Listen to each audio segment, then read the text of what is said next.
Il est 20h, bonsoir à tous. Voici les titres de l'actualité de ce vendredi.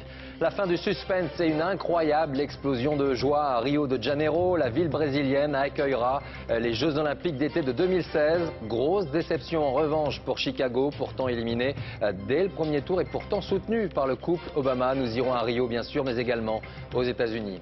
Autre titre de l'actualité, en France, le débat sur la récidive est relancé après le meurtre de Marie-Christine Odo. La castration chimique est au cœur de toutes les interrogations, vous le verrez.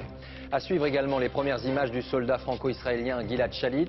Celui-ci a été enlevé en juin 2006. Il est retenu à Gaza. Il apparaît plutôt en bonne forme. Des images vidéo en échange de la libération de prisonnières palestiniennes.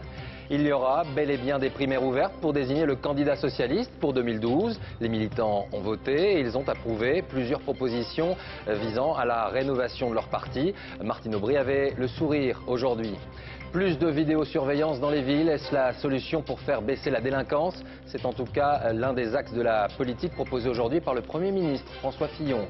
On évoque 60 000 caméras d'ici à la fin de l'année. Enfin, quelques notes de musique à la fin de ce journal, avec le nouvel album de Pascal Obispo, un Obispo version écolo, à découvrir tout à l'heure. Rio de Janeiro.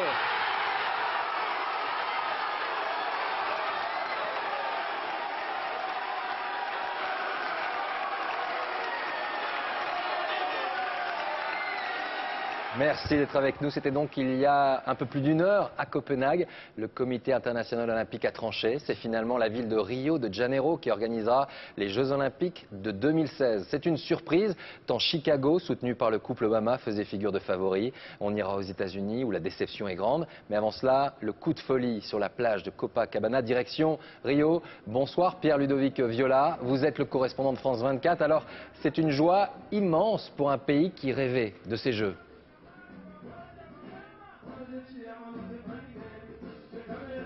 Allô ? Est-ce que vous m'entendez? J'entends rien. Eh bien, il m'entend pas. On va essayer de le retrouver. Le retour. On va essayer de le retrouver dans un instant.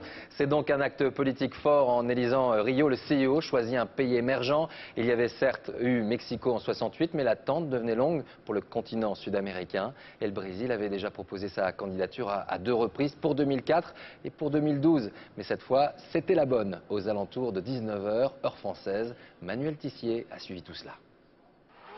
190 millions de Brésiliens n'attendent qu'un nom. Copacabana a les yeux braqués sur Copenhague. Rio de Janeiro. Pour la première fois, une ville sud-américaine organisera les Jeux Olympiques en 2016. Sur les plages Carioca, on n'a pas fini de danser.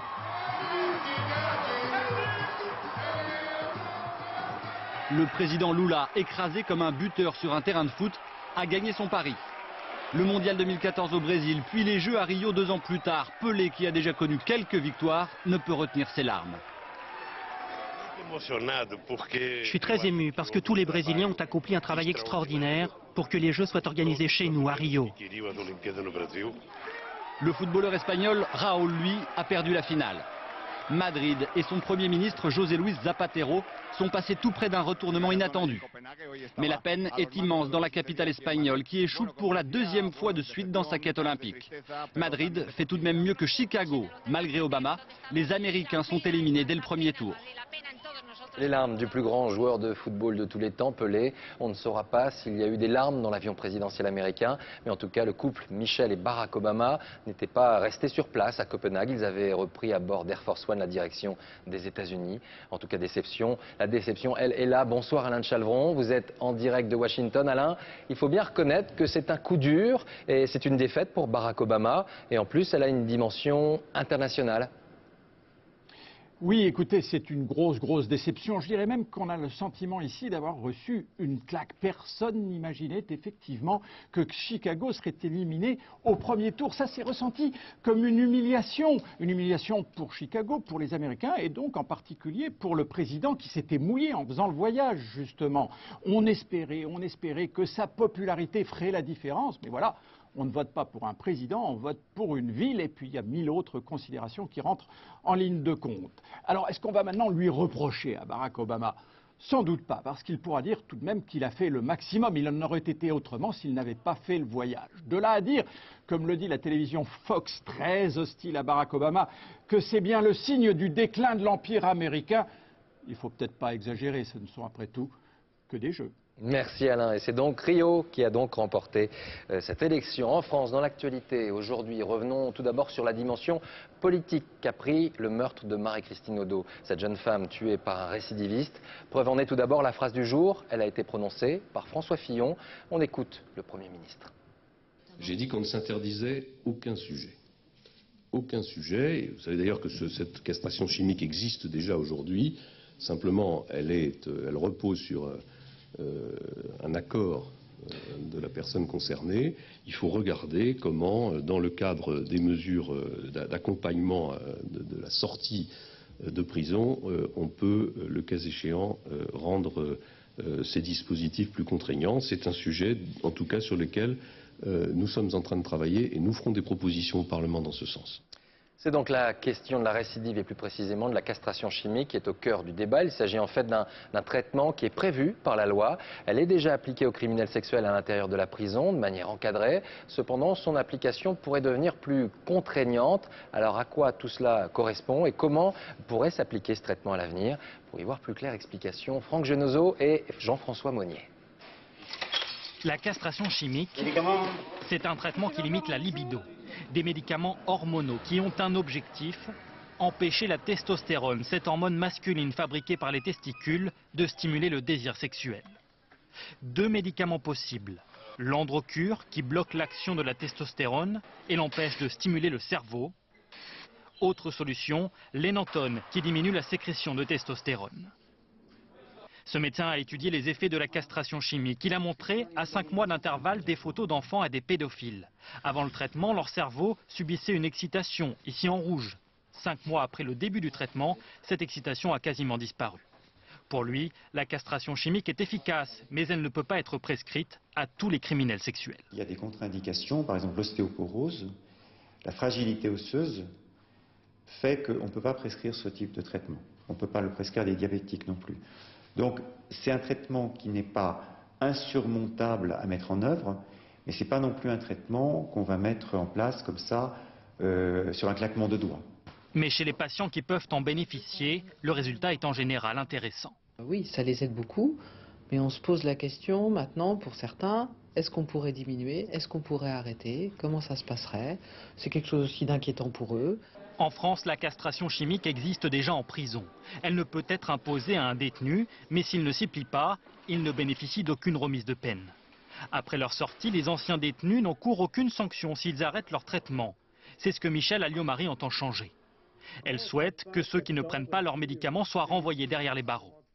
Alors, la castration chimique peut-elle, à elle seule, empêcher la récidive? Non, selon ce spécialiste. Elle ne va pas jouer sur la violence, sur le sadisme, sur la dangerosité d'un individu.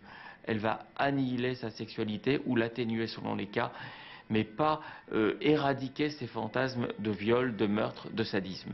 Difficile de savoir combien de personnes bénéficient de ce type de traitement en France et quels sont les résultats.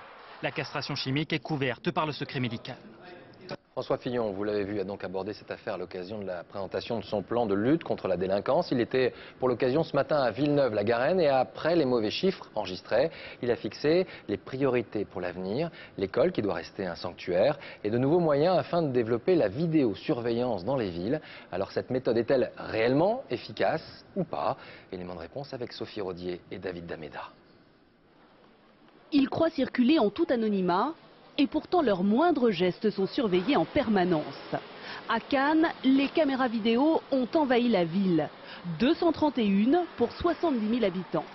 Une proportion plus importante que dans la plupart des grandes villes. Voici le centre de surveillance de la police municipale. 40 écrans et 2 agents qui veillent 24 heures sur 24.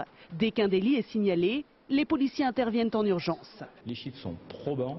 Les individus donc interpellés nous mettent à la clé de dire que c'est un outil efficace et a un impact considérable sur l'ensemble donc de la délinquance. Une baisse de 48% de la délinquance de rue depuis 2002.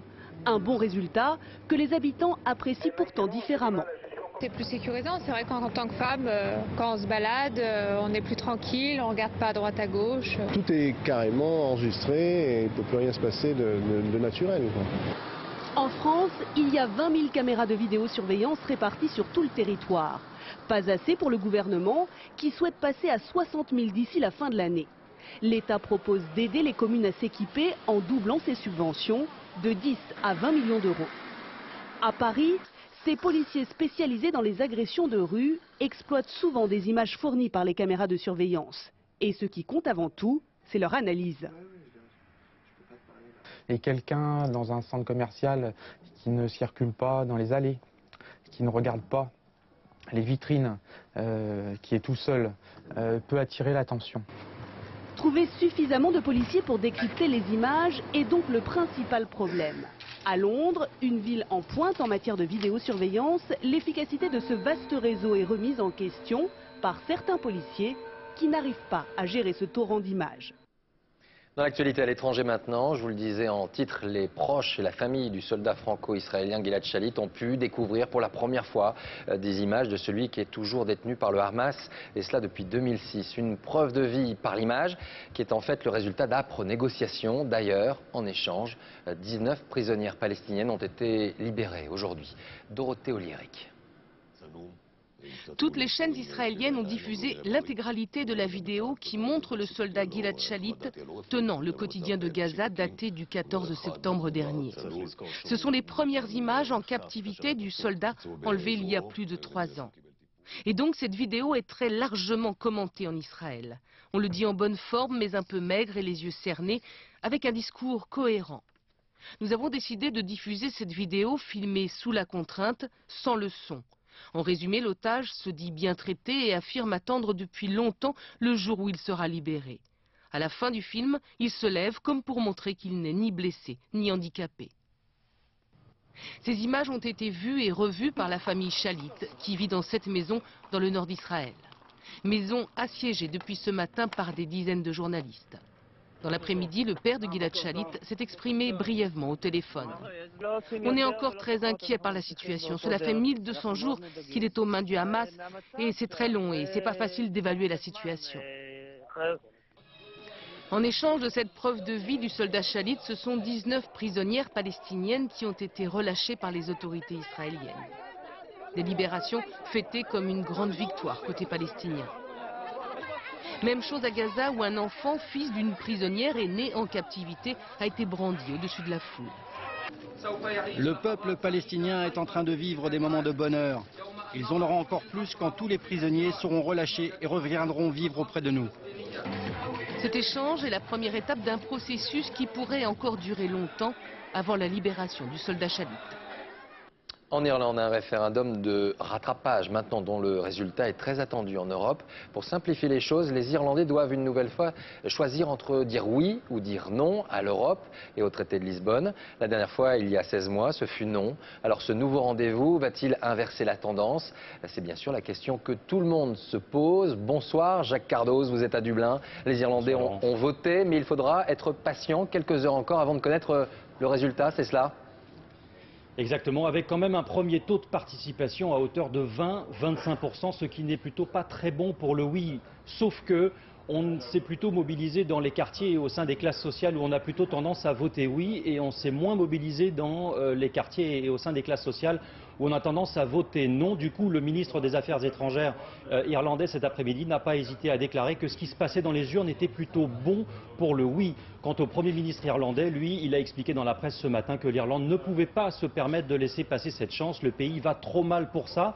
D'autant que les Irlandais, par rapport au dernier scrutin, ont quand même obtenu un certain nombre de choses, notamment que même s'ils devaient ratifier ce traité de Lisbonne, on ne reviendrait pas sur la question épineuse de l'avortement, très importante pour les Irlandais ici, qui pourront se rendre aux urnes jusqu'à 22h, 23h heure de Paris. Le dépouillement, lui, aura lieu à partir de demain matin seulement. Une première indication sera donnée à la presse en fin de matinée, ici même, et les résultats officiels connus demain après-midi, Laurent.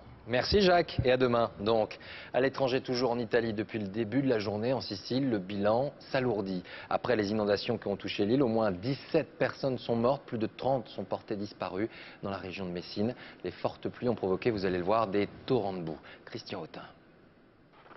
La coulée de boue a tout dévasté sur son passage. Au pied des montagnes, les maisons ont été submergées. Par endroits, la couche de boue atteint 7 mètres d'épaisseur. Surpris et choqués, les habitants ont assisté impuissants au désastre. Ce qu'on a vu hier soir, ça ressemblait vraiment à un tremblement de terre. On est terrifiés et on a du mal à réaliser qu'il y a beaucoup de gens qu'on connaissait et qui sont morts prisonniers de la boue. À l'origine de cette catastrophe, les pluies diluviennes qui se sont abattues hier soir sur la région de Messine en Sicile. Un bilan provisoire fait état d'au moins 17 morts et 35 disparus. La plupart des victimes ont été piégées dans 2 immeubles qui se sont écroulés. Les routes ayant été coupées, les blessés ont dû être évacués par hélicoptère ou par bateau. Devant l'ampleur des dégâts, les autorités siciliennes ont déclaré l'état d'urgence. L'appel à l'aide internationale de l'Indonésie maintenant, après le séisme qui a frappé l'île de Sumatra. Le dernier bilan fait état de plus de 1000 morts, mais il y a toujours de nombreuses personnes sous les décombres et l'espoir demeure car 3 jours après le séisme, les secours ont retrouvé aujourd'hui encore des survivants. Philippe Rochaud.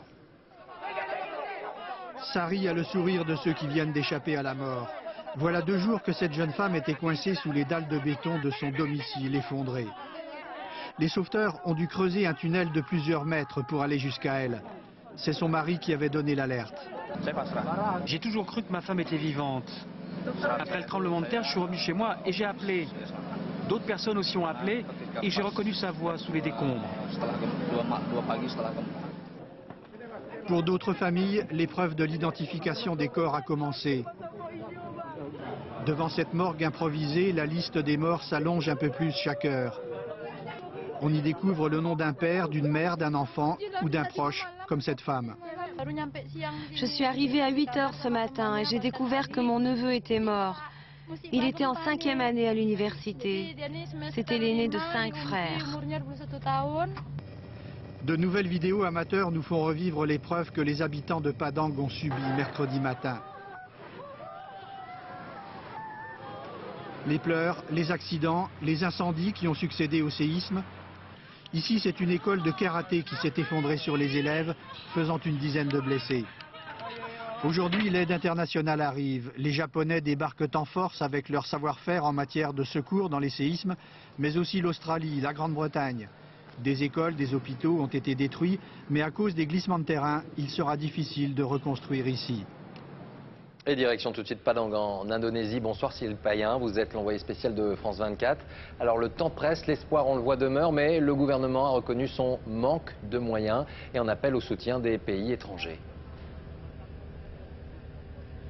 Oui, effectivement, car il manque de moyens, c'est très très net ce soir. Et il faut avoir un recours au miracle. Vous l'avez j'ai déjà dit, les miracles qui arrivent encore dans cette région martyre de Sumatra avec la découverte de ces deux survivants miraculeusement sortis des décombres aujourd'hui. Et donc tout cela est très important symboliquement pour les centaines de secouristes ici derrière moi, notamment à pied d'œuvre, et les dizaines de secouristes étrangers qui de plus en plus nombreux convergent vers Sumatra pour porter secours à cette région martyre. Pour autant, la tâche est très importante. De nombreuses régions de Sumatra sont encore virtuellement coupées du monde et le taux de destruction, je ne sais pas si vous pouvez voir derrière moi, un hôtel entier est totalement détruit. Les secouristes travaillent d'arrache-pied 24 heures sur 24 pour trouver 8 survivants potentiels, mais donc le taux de destruction par endroit est tel qu'il est évident, personne n'est optimiste ce soir, le bilan va considérablement s'alourdir les prochains jours. Merci Cyril Payen en direct de Padang en Indonésie. Et puis on reste en Asie car ce sont des millions de Philippins qui s'apprêtent de leur côté à subir un typhon dans le nord du pays. La présidente Gloria Arroyo a ordonné l'évacuation des localités qui sont sur la trajectoire des vents. Une grande partie du pays avait déjà été frappée, je vous le rappelle, il y a une semaine par une tempête tropicale qui avait fait 300 victimes. On revient en France avec ce père de famille de 28 ans qui avait agressé en mars dernier un instituteur dans la cour d'une école du Val-de-Marne. Eh bien, le tribunal correctionnel de Créteil l'a condamné aujourd'hui à 8 mois de prison avec sursis. Une affaire parmi d'autres. La violence scolaire n'est pas toujours le fruit des élèves. Dans 15% des cas, elle est aussi provoquée par des parents. Écoutons ce soir le témoignage d'une directrice de maternelle à Paris. Il y a 2 ans, elle avait été agressée par une maman qui voulait une place de cantine pour son enfant. Propos recueillis par Chantal Kilmerlin et David Fossard. Le témoignage, regardez. Quand ma collègue enseignante est sortie du bureau pour aller retrouver ses élèves, la maman s'est brutalement levée, a soulevé mon bureau, l'a envoyé dans ma direction, donc l'a vraiment fracassé, on peut dire, et ensuite a contourné donc tout ce qui était par terre, est venue me plaquer au mur en me menaçant verbalement. Donc, vous avez eu peur? Vous avez été blessée? Je n'ai pas été blessée, j'ai eu sacrément peur. Voilà. J'ai repris mon travail le lendemain, bien que choquée, j'ai repris mon travail, à la fois parce que je voulais éviter que ça ne recommence, et à la fois pour protéger mes collègues aussi. Ce n'est jamais facile d'aller au commissariat, de porter plainte, c'est une démarche qui demande un certain courage, même si après on est un petit peu... comment dire, soulagé d'avoir pu expliquer ce qu'on a vécu.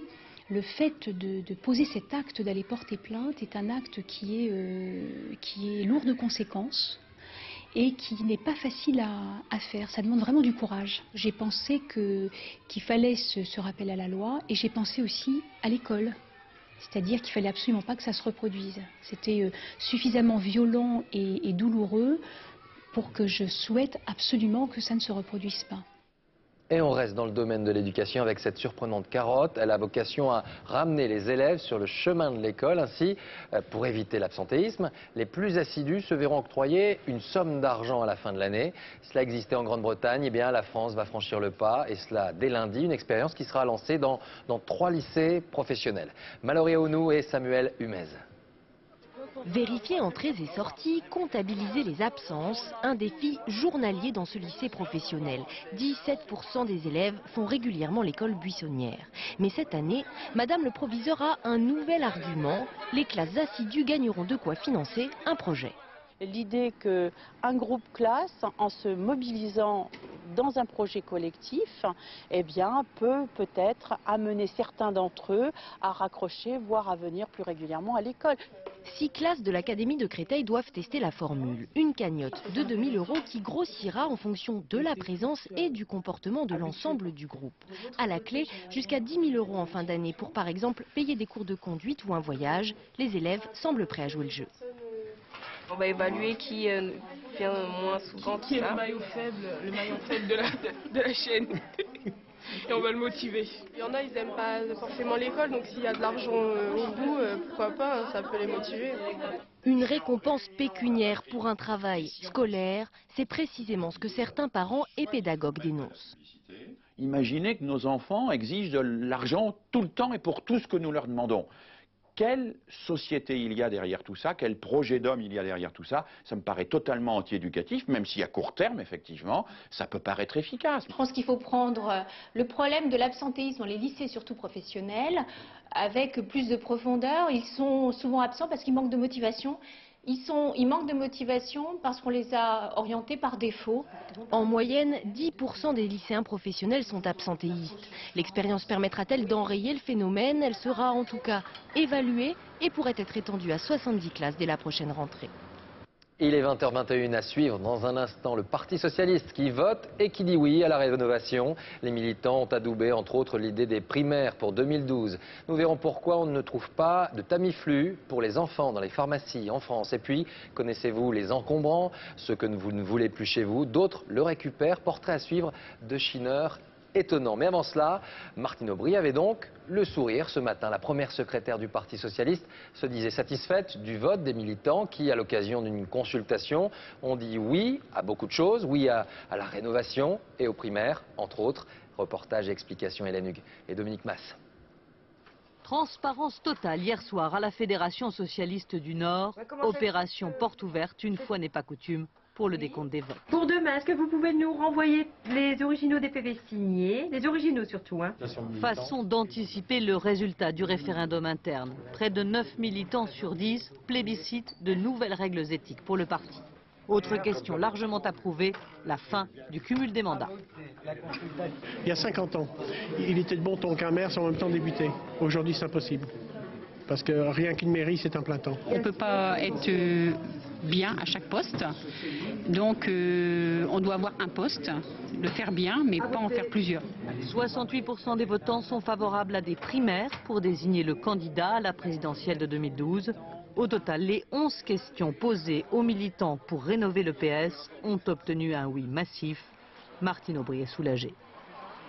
Il donne une superbe leçon de démocratie à toute la France et il porte aussi l'espoir des hommes et des femmes de gauche qui aujourd'hui souffrent, comme beaucoup d'entre eux d'ailleurs. Et pourtant ils sont 90 000 à être venus hier dire nous voulons un nouveau parti plus ouvert vers la société, plus démocratique encore. Voilà, eh bien je leur dis chapeau. Avec près d'1 militant sur 2 qui est venu voter hier, c'est une première victoire pour Martine Aubry sur le chemin de la rénovation. Allez, on parle de la grippe A avec cette question aujourd'hui. Pourquoi ne trouve-t-on pas de Tamiflu pour les enfants dans les pharmacies? Alors que la maladie, on le sait, touche également les plus jeunes, seuls les hôpitaux sont aujourd'hui habilités à préparer ce type d'antiviral, ce qui pose quelques problèmes de retard dans le traitement. Jean-Daniel Flézaquier, Vincent Fischmann et Jean-Pierre Pasteur. Cette famille alsacienne a un côté précurseur. Ses membres ont été parmi les premiers cas de grippe A, H1N1 dans le Haut-Rhin. La fille aînée Lola, puis papa et maman ont été touchés. Et il fallait absolument protéger Angelina, 11 mois, en lui donnant du Tamiflu. Appel du médecin de famille au centre 15, départ du père à 20 h vers l'hôpital de Mulhouse, à 40 km de là, passage en pédiatrie, puis attente de la préparation du médicament par le pharmacien. Après la consultation était 10h moins 20. Et j'ai reçu le médicament vers minuit moins 10, quoi. Plus de 2 heures d'attente donc pour avoir le précieux breuvage. On le fabrique en effet à la demande, le Tamiflu en sirop étant selon le fabricant en rupture de stock. Cela impose d'ouvrir une gélule destinée aux adultes, d'en récupérer la poudre, de fabriquer le sirop et de donner le bon dosage à l'enfant. Une action seulement autorisée en milieu hospitalier, pas en officine de ville. Et pourtant cette préparation ne prend que quelques minutes. Rochelle Bachelot étant pharmacien, je pense qu'elle aurait pu penser à ses confrères. Si elle ne l'a pas fait, c'est peut-être aussi qu'elle avait ses raisons. Mais je pense que j'aurais effectivement demandé plus d'aide des pharmaciens d'officine, moyennant peut-être une dérogation sur ce produit-là. Pour les enfants plus grands, la situation est identique. Les 2 dosages pédiatriques à 30 et 45 mg ne sont pas disponibles en ville. Pour les médecins, c'est un obstacle à leur efficacité. Si on prescrit les antiviraux, il est important qu'ils soient pris le plus vite possible et sans délai. Donc on ne pourra pas supporter d'avoir un délai de plusieurs heures et de se déplacer et puis d'attendre avant d'avoir la première prise du médicament. La famille Marshall en est un bon exemple. La moitié des cas de grippe A survient chez les enfants. Il faudra donc que les pouvoirs publics révisent les dispositions actuelles.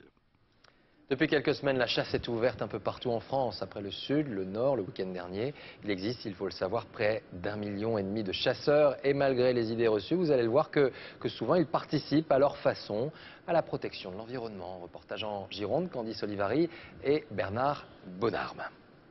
Oh, ok. Enfin, le dernier, je vais tirer. Attends. Ces 2 chevreuils auront la vie sauve. C'est loin. Mais pour ces 40 hommes, les occasions ne manquent pas ce matin. La population de cervidés est en constante augmentation. Il faut donc procéder à une chasse régulée. On coche d'abord le moins, on fait sauter le petit rectangle. Un bracelet noué pour un meilleur décompte. Cette association de chasse est autorisée à prélever 20% de chevreuils en plus cette année, des ratios décidés collégialement. Les quotas sont fixés en fonction du cheptel sur le territoire, des dégâts et bien entendu des plaintes des propriétaires concernant les dégâts. Des dégâts causés par les chevreuils, estimés à 80 000 € cette année en Gironde. Ce propriétaire viticole en fait régulièrement les frais. On voit bien la différence entre ces quelques pieds qui sont là, notamment la vannage qui est à travers, et ces pieds qui sont à côté, qui ont très certainement souffert. Au printemps, le gibier s'attaque aux bourgeons fleurissant sur les pieds de vigne, obligeant à replanter. Sur un carreau d'1 hectare, on va arriver à replanter 200-300 pieds. Des investissements indemnisés par les chasseurs, un soutien notable qui ne s'arrête pas là. Ici, en fait, la fédération a apporté son aide vis-à-vis des dégâts de chevreuil sur vigne en fournissant une clôture. Cette année, dans le département, les aides de la fédération aux viticulteurs et agriculteurs s'élèvent à 300 000 €. Une fois par mois, nombreux sont ceux qui ont pris l'habitude de vider leur grenier, leur maison de vieilleries en tout genre. On appelle cela les encombrants. Et le soir, face au trottoir de la maison, parfois, des voitures s'arrêtent pour leurs occupants. Pas question de jeter, tout est récupérable. C'est le cas de 2 chineurs. Ils font cela depuis 20 ans. Repartage dans le Val d'Oise avec Gian Benzima et Marie Cros. T'as les clés? C'est bon, ça marche, ouais. Ah, c'est bon? On ne dirait pas comme ça, mais Michel et Bernard Turpin sont des chasseurs de monstres. C'est bon? T'as tout? Une fois par mois après le dîner, ils partent sillonner les rues de la ville. On part avec l'espoir qu'on va trouver quelque chose. Quoi, on ne sait pas. Pourquoi faire, on ne sait pas non plus. Mais on n'aime pas revenir sans rien. Les monstres, c'est le surnom donné aux encombrants. Ça, c'est pas terrible. Non, c'est pas terrible. Les exclus des greniers, meubles ou appareils usagés, ils attendent le camion à déchets du lendemain. Ah, le lit. À première vue, des objets en fin de vie, mais pour un œil averti, les encombrants recèlent des trésors. Michel, un beau tapis pour la piscine. Zen. Oui, zen. Ça te va? Allez. Avant eux, des ferrailleurs sont déjà passés récupérer du matériel électrique pour le revendre. Elle n'est pas si moche. Non, il faut changer les carreaux. Tiens. Mais pour Bernard et Michel, retraités tous les deux, c'est une autre manière de faire les brocantes. Où peut-on le mettre? Les particuliers qui font ça, c'est tout de même, on en rencontre de temps en temps. On va Mais il y peut-être en en a rencontrer. plus qu'avant. Il y en a quand même plus qu'avant. Parce qu'avant, c'était effectivement ceux qui avaient besoin de quelque chose et tout. Maintenant, je crois que les gens, il y en a qui le font comme nous, par plaisir. Des encombrants, ils en ont déjà récupéré beaucoup. De la panière du chien au four de la cuisine avec accessoires et modes d'emploi, ou ce blouson de cuir, autant de trouvailles que Bernard a restaurées avec amour. Passer du temps sur quelque chose pour le remettre en état, lui redonner forme, fait un tout petit peu comme si cet objet était le nôtre. Le lendemain matin, eux, ne font pas de sentiments. À Sannois, ils récoltent 860 tonnes d'encombrants par an, des tranches de vie comme cette maison de poupée que Michel et Bernard n'auront pas pu sauver. Le sport, le football avec l'hommage hier soir des joueurs et du public toulousain à Bristaton. Le supporter, âgé de 28 ans, avait perdu la vie après avoir été roué de coups par une bande de hooligans lors du déplacement de son équipe à Belgrade, en Serbie, le 17 septembre dernier. Une minute de silence a été observée. À noter également que plusieurs milliers de personnes se sont également déplacées en Serbie, cette fois afin de manifester leur émotion face à cette violence. Musique maintenant avec le retour de Pascal Obispo. Il sort son nouvel album et il nous revient avec les habits du Captain Samurai Flower, qui est en fait un soldat écolo qui milite pour la défense de la planète. Alors à quoi ressemble ce personnage et surtout les mélodies de ce nouvel univers? On voit cela avec Abdel Mostefa et José Boulestex. Voilà, t'as ton image de fin. Eh bien non, ce sera notre image de début et ça nous permettra d'aller à l'essentiel. Captain Samurai Flower.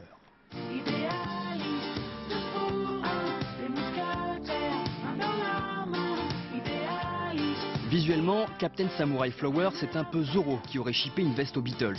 Dans le texte, c'est un super-héros à qui est la cause environnementale, sujet de toutes les chansons de l'album.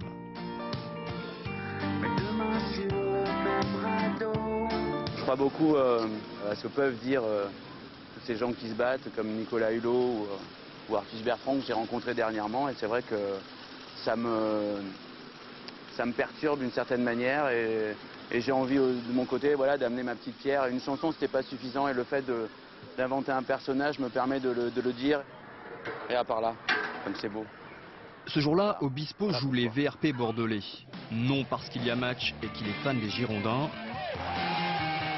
ni parce qu'il a des envies de gratouiller du côté de sa résidence secondaire du Cap Ferret.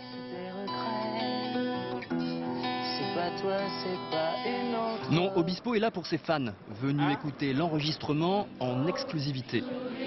Des fans qui ne se démontrent même pas quand on titille leur idole.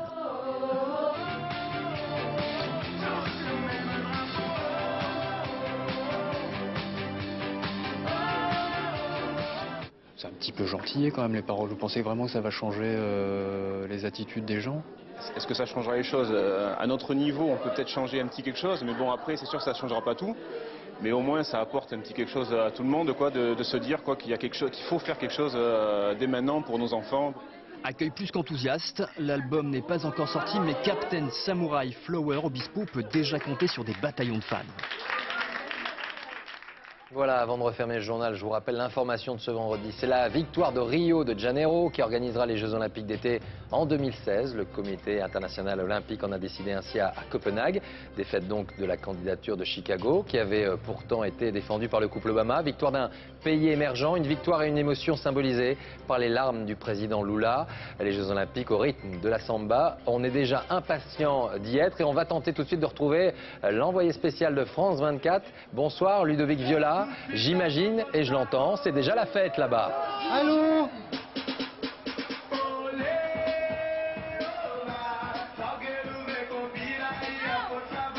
Eh bien, écoutez, définitivement, on n'aura pas Rio ce soir, on essaiera d'y aller demain peut-être. Fin de ce journal, merci à vous de l'avoir suivi. Tout de suite la météo, Nathalie Riouet, 20h35, les contes et nouvelles du 19e siècle. Je vous donne rendez-vous demain, dès 13h pour l'information, on essaiera d'aller à Rio, et à 13h15 pour le magazine. Je vous souhaite une très belle soirée, et à demain, j'espère.